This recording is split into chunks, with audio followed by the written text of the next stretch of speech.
A noite estava escura como tinta, e o vento assobiava pelos campos desertos. Um silêncio sepulcral reinava, interrompido apenas pelo farfalhar das folhas de milho.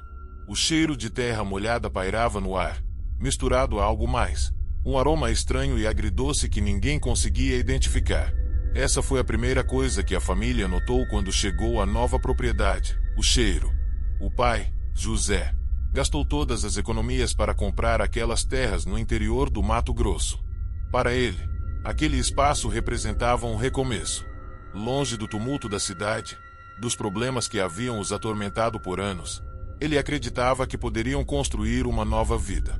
A propriedade era espaçosa, com um solo aparentemente fértil e uma casa de madeira antiga que precisava de algumas reformas. Havia também um galpão quase em ruínas. Bem no centro do campo, um espantalho. Era estranho. Embora tudo ao redor estivesse velho e desgastado pelo tempo, o espantalho parecia novo. A palha que formava seu corpo era limpa. As roupas, embora rústicas, estavam inteiras e sem manchas. Mas o mais perturbador era seu rosto. Uma cabeça de pano com olhos negros e fundos, uma boca costurada em um sorriso torto e inquietante, e detalhes pintados com uma precisão quase humana. Era como se estivesse observando quem quer que se aproximasse. As crianças, no entanto, adoraram. O filho mais novo, Miguel, de apenas 7 anos, o apelidou de Guardião da Colheita. Para ele, o espantalho era um amigo imaginário que protegeria a família e a plantação. José e sua esposa, Clara, riram do entusiasmo do menino, achando que aquilo era apenas a imaginação de uma criança. Com o passar dos dias, a família se dedicou a reviver o solo. Trabalharam duro, limpando a casa, preparando o terreno e plantando as sementes de milho. O trabalho era exaustivo, mas eles estavam felizes. O campo logo se encheu de fileiras verdes, e as plantas cresciam rápido, saudáveis e viçosas. Tudo parecia estar indo bem, até o dia em que Miguel encontrou os pássaros mortos. Era uma manhã ensolarada, e o menino correu em direção ao espantalho para brincar antes de ajudar na lavoura. Mas ao se aproximar, seus gritos ecoaram pelo campo. José e o filho mais velho, Lucas, correram ao encontro dele. Quando chegaram, encontraram Miguel chorando, apontando para os pés do espantalho. Ali, espalhados pelo chão, estavam corpos de pássaros mortos, com as cabeças decepadas e sangue seco tingindo a terra. Clara tentou acalmar o filho, mas o ar ao redor parecia mais pesado naquele dia. A família decidiu ignorar o incidente, atribuindo-o a algum predador da região. Contudo, naquela noite, começaram os ruídos. Arranhões no telhado, risadas abafadas no vento, batidas no galpão. José levantava armado todas as noites, mas nunca encontrava nada. O clima de medo se instalou, mas a família permaneceu unida, tentando ignorar o que parecia sobrenatural. Eles acreditavam que tudo aquilo acabaria quando chegasse o dia da colheita. Porém, em uma noite de lua cheia, o terror atingiu o auge. O som de vidro se estilhaçando acordou Lucas, que olhou pela janela para investigar. Antes que pudesse gritar, uma mão de palha atravessou o vidro e o puxou para fora. Clara e Miguel correram para o quarto de José, gritando por ajuda. José pegou sua espingarda e saiu em direção ao campo, mas não havia sinal de Lucas. A busca foi interrompida por gritos de Clara, que surgiu na porta da casa com um corte profundo no ombro. Miguel, tremendo e soluçando, apontou para o espantalho, gritando: "É ele, papai, o espantalho." José hesitou, mas então viu algo que fez seu sangue gelar. O espantalho caminhava em sua direção.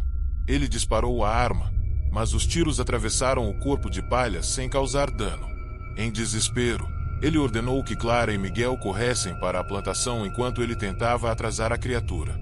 O som dos disparos foi seguido por um grito terrível que ecoou pelo campo. Clara e Miguel continuaram correndo, mas se perderam um do outro na imensidão do milharal.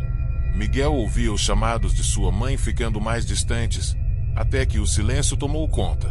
Então veio o grito, um grito de dor e desespero que paralisou o menino. Ele se encolheu, soluçando, até ouvir a risada do espantalho. O monstro o encontrou, pegou-o pela perna, erguendo-o no ar. Miguel chorava, com a última centelha de coragem, Perguntou: por que você está fazendo isso? A voz do espantalho era grave e arrastada, cada palavra carregada de malícia. A terra é minha. E com isso, Miguel foi silenciado para sempre. Naquela noite, o silêncio voltou à plantação. O espantalho retornou ao seu posto, assumindo novamente sua forma inofensiva. A família havia desaparecido, e a terra, agora mais escura e rica, parecia pronta para a próxima colheita. 30 anos depois, a propriedade foi comprada novamente. A família de Rafael, um homem ambicioso e esperançoso por melhores dias, viu no terreno a oportunidade de mudar de vida. Ele, sua esposa Helena e seus 2 filhos, Gabriela e Arthur, chegaram às terras com o mesmo entusiasmo que seus predecessores. O milho era a meta, mas a promessa de um futuro próspero era o verdadeiro sonho.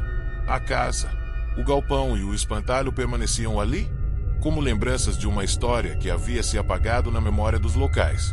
O espantalho, como antes, estava impecável, como se tivesse sido feito no dia anterior. Gabriela achou-o assustador, enquanto Arthur, mais curioso, tentava se aproximar. Rafael explicou que era apenas um objeto, feito para espantar aves, então ela não precisava se preocupar. Mas o pai Rafael não podia estar mais errado sobre essa afirmação.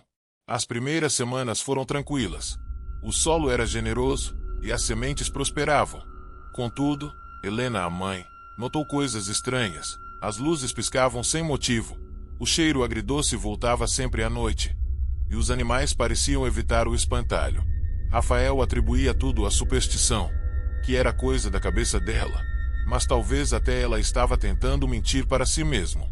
Em uma noite de lua cheia, onde até o momento só era ouvido o som de grilos e sapos cantando, porém, o terror retornou. Gritos acordaram a família. Gabriela, que mesmo com muito medo se deixou levar pela curiosidade após ouvir uma risada vindo do galpão. Com o coração acelerado, ela entrou no galpão com uma lamparina para iluminar o local, mas não viu nada, e a risada havia cessado. Depois de dar uma boa olhada ao redor, ela decidiu ir embora, mas quando estava chegando na porta do balcão, algo segurou fortemente em seu ombro e a puxou. Gabriela até tentou gritar por socorro, mas já era tarde demais. Quando Rafael e Helena correram para procurá-la, encontraram apenas uma lamparina acesa perto da porta e sua roupa manchada de sangue aos pés do espantalho. Os pais chamaram desesperadamente pela filha, mas ela não dava resposta. Mas no lugar da menina, quem respondeu com uma voz tenebrosa foi o próprio espantalho. A terra é minha, a terra é minha, disse ele, repetindo a frase vagarosamente enquanto seu corpo crescia o triplo de seu tamanho, com um sorriso e olhos refletindo uma luz vermelha, e garras afiadas de madeira que se formaram em suas mãos. Rafael, entendendo de imediato o que tinha acontecido à sua amada filha, ordenou que Arthur e Helena, que estavam em choque ao ver a cena, para que corressem para dentro de casa. Juntando o pouco de coragem que tinha, Rafael pegou a lamparina que foi deixada por Gabriela e jogou em cheio no espantalho monstruoso, que rapidamente começou a pegar fogo. O monstro se ergueu das chamas, emitindo um grito sobrenatural, emitindo a frase: a terra é minha. Helena e Arthur assistiram de longe enquanto Rafael enfrentava a criatura com coragem. O fogo consumiu o espantalho, e seu corpo de palha colapsou em cinzas, deixando apenas um cheiro de queimado no ar. O campo, porém, parecia mais leve, como se algo maligno tivesse sido expurgado. Infelizmente, a família nunca encontrou Gabriela, mas decidiram ir embora da propriedade. Deixaram o terreno para sempre, levando apenas a lição de que nem todas as terras podem ser domadas. Para mais relatos assustadores como esse, siga o Caçador de Assombração. Deixe seu like e assista aos outros vídeos no canal. Bons sonhos, caçadores!